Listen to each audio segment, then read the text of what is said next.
Welcome to IDB. Meteor is a new iOS app that is a speed test.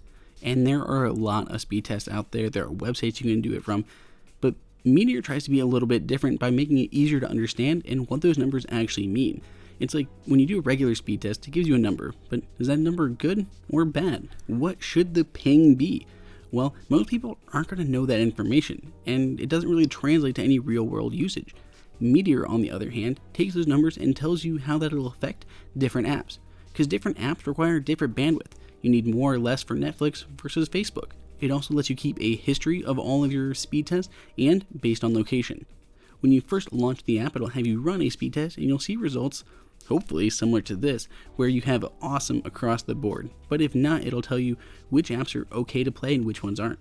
Which ones require heavier bandwidth versus ones that don't. Someone will say just it's okay, and someone will tell you you will not be able to do this based on how your current bandwidth is. It gives you several apps to view, and you can even add more apps. So if there's ones you use or don't use, maybe you don't watch Netflix, so you can remove that and instead try to see how Spotify will perform with your current bandwidth allowance. You can only add a certain number of apps to your kind of preview list there, so you do have to be somewhat picky on the ones that you want, and if there are more that aren't available here, it's really easy to go ahead and request more. Just put in the name of the app that you'd like to kind of query about, so maybe The Simpsons tapped out, put that in, and go ahead and hit send. It really just opens up an email and sends an email to the developer with the name of the app that you would like to see in the application itself, which is easy enough to do. They also have this cute monster in that top right hand side, and he gives you little tips and feedback about what you're seeing, like above expectations or below expectations for all of the tests that you've been doing.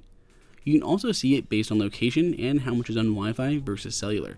History allows you to see all the past speed tests that you've run and how good they are, where they're at, and you can even dig in and see more information on that particular speed test, when and what time it was done.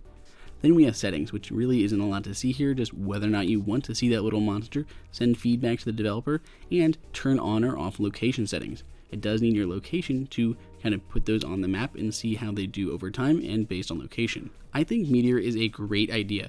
A lot of people just want to do speed tests, but they don't know what they're seeing and how it translates to real world usage. Meteor tries to take that information and have it make sense, tell you if it's good or not. It's similar with health data. You collect all that health data, but is it good or bad? This is what my heart rate is. Is that a good heart rate or a bad heart rate? And this is an easier thing to do than health information because it has so many more variables, and they can simplify that data for anyone to use. And even better, the app is absolutely free. So if you or someone you know needs to do a speed test, see how their performance is doing, see how it's working at home, the office, on the road, this is definitely the speed test that I would recommend that people download, instead of the other ones that are fairly generic and don't really tell you what they're going to do. So if you want to check it out, there's a link down below in the description. Let us know what you think, or if you have a favorite speed test other than Meteor, down in the comments below. I'd really appreciate if you can go ahead and click on that big red subscribe button to keep these videos coming. Give us a thumbs up, and until next time, it's Andrew for IDB.